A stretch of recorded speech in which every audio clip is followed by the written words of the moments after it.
أعوذ بالله من الشيطان الرجيم بسم الله الرحمن الرحيم ادع إلى سبيل ربك بالحكمة والموعظة الحسنة وجادلهم بالتي هي أحسن ادعو دعوت دیجئے الى سبیل ربک اپنے رب کی راہ کی طرف بالحکمتی حکمت کے ساتھ والموعظتی اور نصیحت کے ساتھ واعظ کے ساتھ الحسنتی اچھی یعنی اچھی نصیحت کرتے ہوئے دعوت دیجئے وجادلہم اور ان سے مجادلہ کریں جھگڑا کریں بحث کریں باللتی اس طریقے کے ساتھ ہی احسن جو سب سے اچھا ہے۔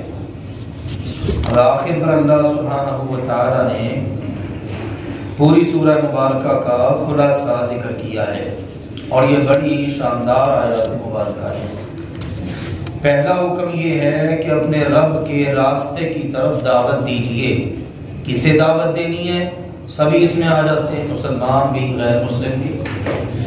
تو فرمایا دعوت دیجئے اپنے رب کے راستے کی طرف۔ رب کے راستے سے مراد ہے دین اسلام، کیونکہ یہی اللہ تعالیٰ کا راستہ ہے اور یہی اول روز سے نبیوں کا دین ہے۔ اور اسی کے بارے میں کہا وَأَنَّ هَذَا صِرَاطِي مُسْتَقِيمًا، یہی ہمارا بالکل سیدھا راستہ ہے۔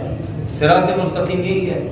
نبی اکرم صلی اللہ علیہ وسلم سے کہلوایا گیا قُلْ هَذِهِ سَبِيلِي أَدْعُو إِلَى اللَّهِ، فرما دیجئے میرا راستہ ہے کہ میں اللہ کی طرف دعوت دیتا ہوں۔ تو اللہ کی طرف دعوت دینا، اللہ کے راستے کی طرف دعوت دینا، دین اسلام کی طرف دعوت دینا، حق کی طرف دعوت دینا، یہ ایک ہی چیز ہے۔ اب اس کا طریقہ کار بتایا گیا کس طرح دعوت دیں۔ پہلی چیز بالحکمتی، حکمت کے ساتھ، دانائی کے ساتھ۔ حکمت کے اگرچہ موقع کی مناسبت سے مختلف معنی ہیں۔ جب تورات تھی تو کہہ دیجئے تورات کے دلائل دے کر، انجیل تھی تو کہا گیا انجیل کی باتیں بیان کر کے، اب قرآن پاک ہے تو مراد ہے قرآن پاک کو لوگوں کے سامنے بیان کر کے، اس کی آیات پڑھ کر۔ اس سے بڑی حکمت کی بات اور کیا ہو سکتی ہے۔ اگلی بات فرمائی والموعظۃ الحسنہ، اور بہترین نصیحت کے ساتھ، سب سے اچھی نصیحت کریں۔ اہل علم نے مفسرین نے ذکر فرمایا موعظہ حسنہ سے مراد ایسی باز، ایسی بات، ایسی نصیحت ہے کہ جو دل پر اثر کرے۔ آپ اس انداز سے بات کریں کہ دل اس کو قبول کرے، جیسا کہ اللہ تعالیٰ نے موسیٰ علیہ السلام کو بھیجا اپنے سب سے بڑے دشمنوں سے ایک دشمن کی طرف، اور وہ تھا فرعون۔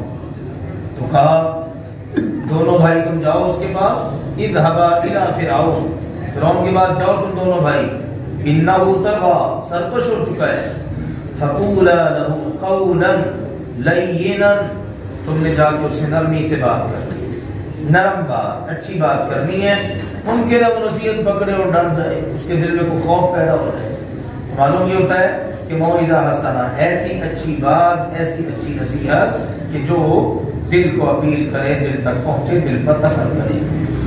اچھا، جس وقت بندہ بڑی حکمت کے ساتھ، دانائی کے ساتھ، فہم و فراست کے ساتھ، پوری توجہ کے ساتھ اچھی نصیحت کرتے ہوئے دعوت دیتا ہے، اثر کر جاتی ہے۔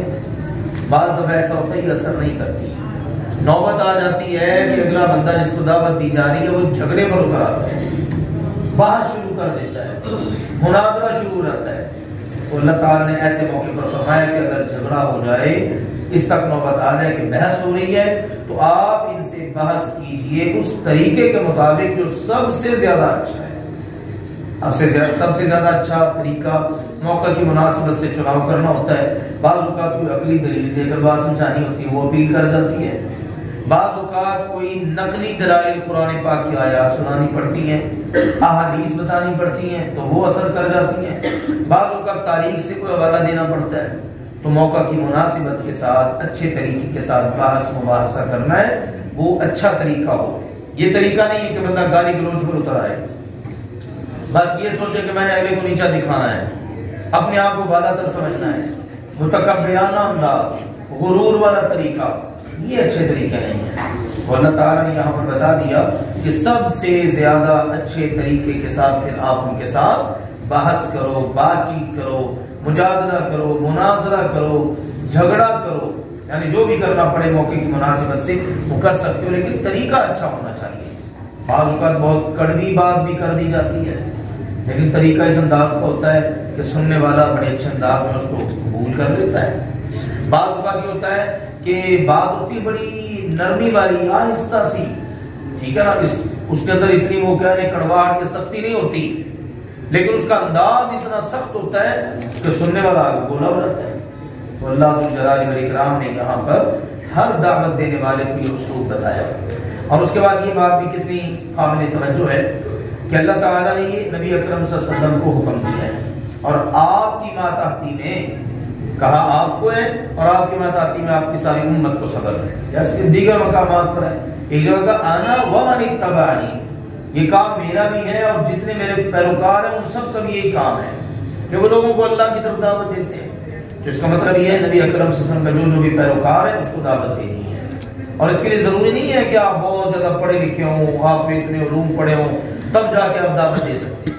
ہماری دین کا مزاج تو اتنا خوبصورت ہے، فرمایا بلغوا عنی ولو آیہ، آپ کے پاس ایک پیغام ہے، ایک آیت ہے، ایک حکم ہمارا، ایک فرمان، ایک حدیث، آپ اس کو بھی لوگوں تک پہنچا دیں ہماری طرف سے، اس کی بھی دعوت دیں، اس کو بھی لوگوں تک پہنچائیں۔ تو یہ ہے دین اسلام، اس کا حسن، اس کی خوبصورتی۔ اللہ نے فرمایا انا بے شک ربک، آپ کا رب، هو اعلم، وہ خوب جانتا ہے، بمن، اس کو جو ضل، گمراہ ہو چکا ہے، جو ہٹ چکا ہے، عن سبیلہ، اس کے راستے سے، اللہ کے راستے سے جو ہٹ گیا، جس نے کج روی کا مظاہرہ کیا، جو اللہ کی راہ سے ہٹ کر باطل کی راہ کی طرف مائل ہو چکا ہے، اللہ کو اس کا خوب پتہ ہے کہ اس نے نہیں آنا، اس کو جتنی مرضی اچھی باز کر لو، اچھی نصیحت پہنچا دو، حکمت دانائی کی باتیں بتا دو، اس کے ساتھ جیسی مرضی بحث کر لو، جتنا مرضی اچھے اخلاق کا مظاہرہ کر لو، اس نے آنا ہی نہیں ہے، اللہ کو پتہ ہے۔ وَهُوَ، اور وہ اللہ، اعلم، خوب جانتا ہے، بالمہتدین، ہدایت پانے والوں کو، کس نے ہدایت پانی ہے اللہ تعالیٰ اس کو بھی جانتا ہے، پھر اللہ اس کے لیے راستے آسان کر دیتا ہے، کیونکہ اس اللہ کا وعدہ ہے، جیسا کہ اللہ تعالیٰ کا وَالَّذِينَ جَاهَدُوا فِينَا لَنَهْدِيَنَّهُمْ سُبُلَنَا، جو ہماری طرف متوجہ ہوتا ہے نا، ہم اس کے لیے اپنے راستے آسان کر دیتے ہیں، ہم اس کو اپنی راہیں دکھا دیتے ہیں۔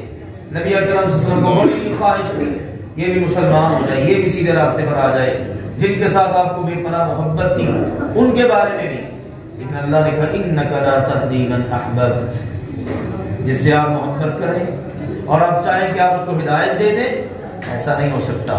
وَلَكِنَّ اللَّهَ يَهْدِي مَن يَشَاءُ، اور لیکن اللہ ہے جسے چاہتا ہے ہدایت دے دیتا ہے۔ یہ سب اللہ کے ہاتھ میں، اللہ کو پتہ ہے کس نے گمراہی پہ پکے رہنا، اڑے رہنا، اور کس نے ہدایت پانی ہے۔ جس نے ہدایت پانی ہے اللہ اس کے لیے ہدایت کے راستے آسان کر دیتا ہے، اور جس نے گمراہ ہونا ہوتا ہے اللہ تعالیٰ اس کے لیے گمراہی کے راستے اس پر چلنا، پھر اللہ تعالیٰ اس کے لیے مہر لگا دیتا ہے اور اس کو اس پر پکا کر دیتا ہے۔ اسی لیے نبی اکرم صلی اللہ علیہ وسلم جب بھی خطبہ پڑھتے نا تو آپ علیہ الصلوۃ والسلام اپنے خطبے کے اندر یہ بات پڑھا کرتے تھے، من یضلل اللہ فلا ہادی لہ، جس کو اللہ بطور سزا گمراہ کر دے اسے کوئی ہدایت دینے والا نہیں، من یہدہ اللہ فلا مضل لہ، اور جس کو اللہ تعالیٰ ہدایت دے دے اسے کوئی گمراہ کرنے والا نہیں۔ یہ اللہ ہے جس کو اللہ ہدایت دے دیتا ہے، ساری دنیا مل کر بھی اس کو راستے سے ہٹا نہیں سکتی، اور جس کو اللہ تعالیٰ سزا کے طور پر گمراہ کر دے سارے مل کر بھی اس کو ہدایت نہیں دے سکتے۔ تو یہ اللہ تعالیٰ کے ہاتھ میں معاملہ ہے، اللہ دیکھتا ہے بندے کی توجہ، بندے کا رخ کس طرف ہے، پھر اس کے مطابق اللہ تعالیٰ اس کے ساتھ سلوک فرماتا ہے۔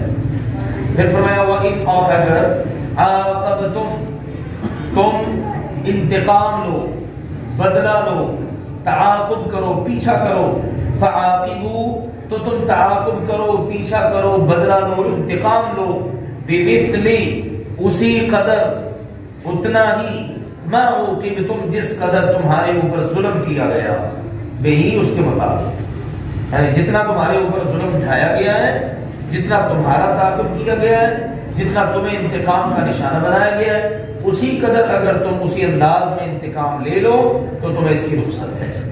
نبی اکرم صلی اللہ علیہ وسلم کی زندگی میں بے شمار ایسی مثالیں ملتی ہیں. آپ علیہ السلام نے صدقات زکوٰۃ کے اونٹوں پر اپنے چرواہے مقرر کر رکھے تھے. وہ ان کی نگرانی کرتے، ان کو سنبھالتے، ان کی کیئر کرتے، چوکیداری بھی کرتے. بعض قبائل کے لوگ آئے جناب، انہوں نے ان پر بڑا ظلم اٹھایا اور بڑی بے دردی سے شہید کر دیا، حتیٰ کہ آنکھوں کے اندر گرم سلائیاں پھیری گئیں. اللہ کے نبی صلی اللہ علیہ وسلم نے اپنے صحابہ کرام کو پیچھے روانہ کیا، پکڑ کے لے آئے. اب ان ڈاکوؤں کو جب لایا گیا نا تو ان کو بھی اسی طرح سزا دی گئی جس طرح انہوں نے گرم سلائیاں پھیری تھی نا آنکھوں میں، ویسے، اور اسی طرح ان کو جناب پھینک دیا گیا کھلی جگہ پر دھوپ کے اندر، بڑی تڑپ تڑپ کر مر گئے. تو یہ اللہ کی بات ہے، جتنا تمہارے اوپر ظلم ہو نا اتنا اسی کے بقدر اگر تم انتقام لے لو نا تمہارے اوپر کوئی گرفت نہیں. ایک یہودی نے ایک بچی کا سر 2 پتھروں کے درمیان رکھ کے کچل دیا. اللہ کے نبی صلی اللہ علیہ وسلم نے اس کے بارے میں آرڈر جاری فرمایا اس کا بھی سر اسی طرح 2 پتھروں کے درمیان رکھ کے کچل دیا جائے. ٹھیک ہے نا؟ تو یہ بات ہے. اگلی بات فرمائی وَلَئِنْ، اور البتہ اگر صبر تم صبر کر لو، انتقام لو ہی نہ، صبر کرو، برداشت کرو، لَهُوَ، تو وہ خیر، بہتر ہے، لِلصَّابِرِينَ، صبر کرنے والوں کے لیے. کیونکہ اللہ تعالیٰ کا وعدہ انما یوفی الصابرون اجرہم بغیر حساب. اللہ تعالیٰ قیامت کے دن صبر کرنے والوں کو بے حساب اجر دے گا. تو اگر تم اس صبر کے بدلے میں اللہ تعالیٰ سے بے حساب اجر چاہتے ہو تو صبر کر لو. اللہ قیامت کے دن اتنا اجر دے گا کہ وہ اس انتقام سے کئی گنا بڑھ کے ہوگا. اب دنیا میں انتقام لے لو گے، وقتی طور پر سینہ ٹھنڈا ہو جائے گا، پھر جب سکون آ گیا آپ نے بدلہ تو لے لیا، لیکن ممکن ہے اس ظلم کا ازالہ نہ ہو سکے. ٹھیک ہے، مثال کو بندہ مار دیا گیا، اب اس بندے کی واپسی تو نہیں نہ ہو سکتی. اگرچہ انتقام بھی لے لو تو اللہ کہتا ہے اگر صبر کر لو تو قیامت کے دن ملنے والا اجر اس سے کہیں زیادہ ہوگا، وہ بہت بہتر ہے صبر کرنے والوں کا. وَاصْبِرْ، اور صبر کیجئے، وَمَا صَبْرُكَ، اور نہیں ہے آپ صلی اللہ علیہ وسلم کا صبر بھی إِلَّا مگر بِاللَّهِ، اللہ کے ساتھ. آپ کو بھی صبر کی توفیق دینی ہے تو اللہ نے ہی دینی ہے. کتنی مرتبہ نبی اکرم صلی اللہ علیہ وسلم اتنے دل برداشتہ ہو جاتے، آپ علیہ السلام کا دل چاہتا کہ بس اب میں اپنی زندگی کا خاتمہ ہی کروں، لیکن پھر اللہ کی طرف سے حوصلہ ملتا، صبر کرتے. ٹھیک ہے، طائف کے اندر کتنا آپ کو لہو لہان کیا گیا، صحیح احادیث کے اندر ہے. بعض اوقات آپ اتنے پریشان ہوتے کہ آپ چاہتے کہ میں پہاڑ کی چوٹی پر چلا جاؤں، پھر اللہ کی طرف سے وحی آتی، فرشتہ آتا، حوصلہ ملتا. آپ کہتے میں بھی تو آخر ایک سینہ رکھتا ہوں، دل رکھتا ہوں، اس کے اندر نرمی ہے، حالات سے متاثر ہوتا ہے. اللہ یہاں تک کہے لعلک باخع نفسک، کیا آپ اپنے آپ کو مار بیٹھیں گے، آپ اپنی جان لے لیں گے؟ آپ حوصلہ کیجئے، ہمت کیجئے، اتنی بڑی آپ کی ذمہ داری ہے، پوری انسانیت کے آپ سردار ہیں. تو وہی بات یہاں پر ہے، آپ کو اللہ صبر کی توفیق عطا کرتا ہے. پھر سبحان اللہ، آپ خود اپنے بارے میں فرماتے لوگوں جس قدر میں صبر کر سکتا ہوں کوئی اتنا صبر کر ہی نہیں سکتا، جس قدر میں اللہ سے ڈرتا ہوں اتنا کوئی اللہ سے ڈر ہی نہیں سکتا. ٹھیک ہے، تو اللہ تعالیٰ نے پھر آپ کو اس مرتبے پر، اس بلندی پر فائز فرما دیا. تو یہاں پر پھر بھی صبر کرتے رہیے، اس کے باوجود بھی آپ صبر کریے، کیونکہ جتنا بڑا منصب ہے، آپ دیکھیے جتنا زیادہ کسی درخت کے اوپر پھل لگا ہوتا ہے پتھر لوگ اتنے زیادہ ہی اس کو مارتے ہیں. جہاں پر پھل نہ لگا ہو لوگوں نے تو اس کو پتھر مارنا ہی نہیں ہے. ٹھیک ہے، تو پتھر کہاں پڑتے ہیں؟ جہاں پر پھل زیادہ ہو. تو نبی اکرم صلی اللہ علیہ وسلم فرماتے ہیں جس قدر ظلم اور جس قدر تکلیفیں مجھے دی گئی ہیں نا اتنی پہلے والے نبیوں کو بھی نہیں دی گئی. سارے نبیوں کی تکلیفیں ایک پلڑے میں، مجھ اکیلے کی دوسرے پلڑے میں، تو میری تکلیفیں ان سب سے بڑھ جائیں گی. تو مقابلہ کیسے ہوگا؟ صبر کے ساتھ. فرمایا صبر کیجئے، اور نہیں ہے آپ کا صبر مگر اللہ کی توفیق سے. وَلَا تَحْزَنْ، اور نہ غم کیجئے، ٹینشن نہ لیجئے، اپنے دماغ میں سوار نہ کیجئے. عَلَيْهِمْ، ان پر آپ نے غم نہیں کرنا کہ ہر وقت ٹینشن میں پڑے ہوئے ہیں، اس نے کیا کہہ دیا، اس نے کیا کہہ دیا، وہ کیا منصوبہ بنا رہا ہے، وہ کیا کہہ رہا ہے. ٹھیک ہے نا، یہ تو چلتا رہے گا سلسلہ. آپ کس کس کے بارے میں اپنے آپ کو فکر میں، ٹینشن میں، غم میں ڈالے رکھیں گے؟ کتنا غم لیں گے آپ؟ اس لیے آپ ان کا غم نہ لیں، ان کو ان کے حال پہ چھوڑ دیں. جیسا کہ دیگر مقامات پر بھی پیچھے بھی ہم نے پڑھا ہے، اللہ کہتے ہیں ان کو ان کے حال پر چھوڑ دیں. ٹھیک ہے نا، اِنَّا كَفَيْنَاكَ الْمُسْتَهْزِئِينَ، ہم ان کے ان مذاق اڑانے والوں کے خلاف ہم آپ کے لیے ہیں نا. ہم نبڑ لیں گے ان سے. اب بالکل بے فکر ہو کر اپنا کام کیجیے, آپ کی حفاظت اللہ تعالیٰ فرمائے گا. تو یہ ہے بڑا خوبصورت اسلوب جو دین ہمیں سمجھاتا ہے. آج دیکھیے نا, ہمیں بھی دینی لحاظ سے, دنیاوی لحاظ سے بعض اوقات خاندانوں میں, رشتہ داروں میں, یا اسی طرح سے مذہب کا کام کرنے والے لوگوں کو یا دیگر لوگ طرح طرح کی باتیں کرتے ہیں, بے انتہا باتیں ہوتی ہیں, کیچڑ اچھالتے ہیں, غیبتیں کرتے ہیں, بہتان لگاتے ہیں, جینے نہیں دیتے, ٹھیک ہے نا, حسد کرتے ہیں, شر پھیلاتے ہیں. تو اللہ تعالیٰ یہ بتا رہا ہے کہ ایسے لوگوں کو نظر انداز کر دیں, ان کو ان کے حال پر چھوڑ دیں. وَلَا تَحْزَنْ عَلَيْهِمْ, ان کے بارے میں آپ نے غم میں نہیں پڑنا. بڑی پیاری یہ آیات ہیں زندگی گزارنے کے لیے. سورۃ النحل کی آخری آیات کہا وَلَا تَكُوا, اور نہ ہو آپ فی ضیق, تنگی میں, قلق میں, تنگ دل نہ ہو, ٹھیک ہے نا, مما, اس کے بارے میں, یمکرون, جو وہ چالیں چل رہے ہیں, دن رات وہ تدبیریں کر رہے ہیں, مکر, فریب, آپ کے خلاف پلاننگ ہو رہی ہے. جیسا کہ سورۃ الانفال میں وَإِذْ يَمْكُرُ بِكَ الَّذِينَ كَفَرُوا لِيُثْبِتُوكَ أَوْ يَقْتُلُوكَ أَوْ يُخْرِجُوكَ وَيَمْكُرُونَ وَيَمْكُرُ اللَّهُ. سبحان اللہ, یہ آپ کے بارے میں پلاننگ کر رہے ہیں, مکر, فریب, یہ دیکھو نا, یمکرون, چالیں چل رہے ہیں کہ آپ کو قید میں ڈال دیں, یا آپ کو معاذ اللہ قتل ہی کر دیں, یا آپ کو مکہ سے نکال دیں, اور آپ علیہ الصلوۃ والسلام کو زمین کے اندر ہجرت کرنے پر مجبور کر دیں. فرمایا وَيَمْكُرُونَ, یہ تدبیریں کر رہے ہیں نا, وَيَمْكُرُ اللَّهُ, ایک تدبیر آسمان پہ بھی ہو رہی ہے, وہ اللہ کر رہا ہے, اور اللہ کی تدبیر کے مقابلے میں کسی کی تدبیر چل ہی نہیں سکتی. تو اس لیے جو بندہ اپنا معاملہ اللہ پر چھوڑ دیتا ہے نا, جیسے فرعون, اس نے بڑا منصوبہ بنایا, اس حد تک آ گیا, کہنے لگا ذرونی اقتل موسیٰ, بس بس اب مجھے چھوڑ دو, میں نے تو موسیٰ کو قتل ہی کر دینا ہے. جب یہ منصوبہ بنا نا, تو قال رجل من آل فرعون, وہاں پر آل فرعون میں بیٹھا ہوا ایک بندہ اسی دربار میں, اس نے کہا تقتلون رجلا ان یقول ربی اللہ, اور تم اس بندے کو قتل کرنا چاہتے ہو جو کہتا میرا رب اللہ ہے. بڑی لمبی پھر بات ہے, 2 رکوع پر مشتمل, اینڈ یہ ہے کہ اس کے خلاف ہو گئے پھر سارے فرعون اور فرعون کے جناب وزیر مشیر, وہ سارے فوجی اور سب کے سب. انہوں نے کہا موسیٰ سے تو بعد میں نپٹیں گے, پہلے تیرے ساتھ نہیں نپٹیں گے.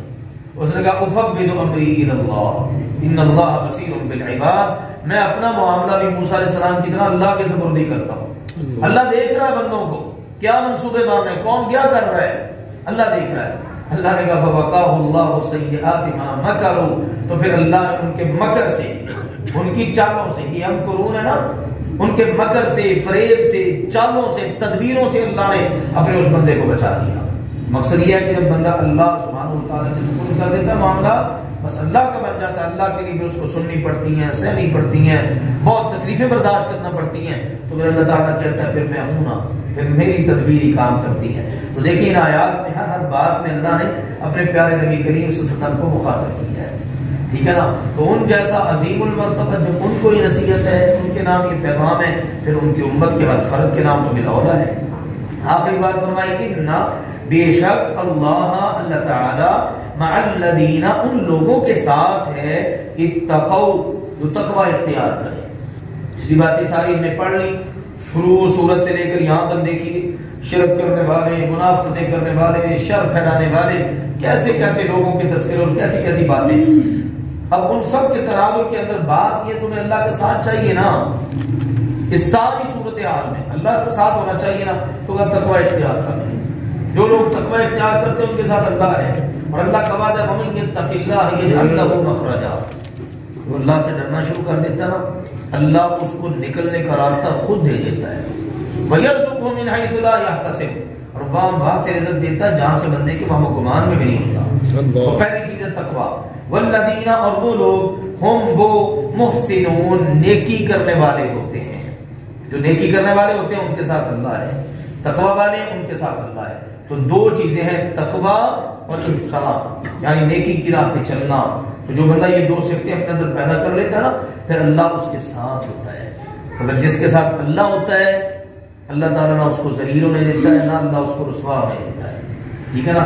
ساری دنیا اس کی مخالف بن جائے, جو مرضی کر لیں. آپ ذرا نبی اکرم صلی اللہ علیہ وسلم کی سیرت کا مطالعہ کر کے دیکھیے, مکہ مکرمہ کے اندر کون سی تکلیف ہے جو آپ کو نہیں دی گئی, ہر طرح کی تکلیف دی گئی. لیکن دیکھیے آپ کو کے پاس تقوی تھا، تقوی ہی نہیں، آپ کہتے لوگوں انا اتقاکم، میں تم سب سے بڑھ کے متقی ہوں، یعنی امام المتقی. تو آپ کے ساتھ اللہ تھا. اور دیکھیے چمکتی ہوئی لہراتی ہوئی تلواروں میں سے اللہ تعالیٰ رات کے وقت نکال کے اپنے پیارے نبی کریم صلی اللہ علیہ وسلم کو یثرب لے گیا، جو آپ کے قدم لگتے ہی مدینہ الرسول بن گیا. سبحان اللہ. پھر وہاں سے آپ تشریف لائے مکہ مکرمہ کے اندر کس شان کے ساتھ. تو یہ ہے کہ جس کے ساتھ اللہ ہو پھر اللہ تعالیٰ اس کو بالکل رسوا نہیں ہونے دیتا. تو یہ تعلیمات ہیں ہمارے لیے. اللہ سبحانہ و تعالیٰ ہم سب کو بھی ان عظیم صفات سے متصف فرمائے اور توفیق عطا فرمائے. ادعو الی سبیل ربک بالحکمۃ والموعظۃ الحسنہ، اپنے رب کی راہ کی طرف دعوت دیجیے حکمت کے ساتھ اور اچھی نصیحت کے ساتھ. وجادلہم باللتی ہی احسن، اور ان کے ساتھ بحث کیجیے بہت ہی اچھے طریقے کے ساتھ. ان ربک هو اعلم بمن ضل عن سبیلہ، بے شک آپ کا رب وہ خوب جانتا ہے ان کو جو اس کی راہ سے ہٹے ہوئے ہیں، گمراہ ہیں. وهو اعلم بالمهتدین، اور وہ ہدایت پانے والوں کو بھی خوب جانتا ہے. وَإِنْ عَاقَبْتُمْ فَعَاقِبُوا بِمِثْلِ مَا عُوقِبْتُمْ بِهِ، اور اگر تم انتقام لو اسی قدر جس قدر تمہیں انتقام کا یا ظلم کا نشانہ بنایا گیا تو تم انتقام لے سکتے ہو، بدلہ لے سکتے ہو. وَلَئِن صَبَرْتُمْ لَهُوَ خَيْرٌ لِّلصَّابِرِينَ، اور البتہ اگر تم صبر کر لو تو وہ صبر کرنے والوں کے حق میں بہت بہتر ہے. وَاصْبِرْ، اور آپ صبر کیجئے. وَمَا صَبْرُكَ إِلَّا بِاللَّهِ، اور نہیں ہے آپ کا صبر مگر اللہ کی توفیق سے. وَلَا تَحْزَنْ عَلَيْهِمْ، اور آپ ان کا غم نہ لیں، ان پر آپ کسی قسم کے غم فکر کے شکار نہ ہوں. وَلَا تَكُ فِي ضَيْقٍ مِّمَّا يَمْكُرُونَ، اور ان کی چالوں کے بدلے میں آپ تنگ دل نہ ہوں. ان اللہ مع الذین اتقوا، بے شک اللہ تعالیٰ ان لوگوں کے ساتھ ہے جو تقوی اختیار کرتے ہیں. والذین هم محسنون، اور وہ لوگ جو نیکی کی راہ پر چلنے والے ہیں. سبحان اللہ.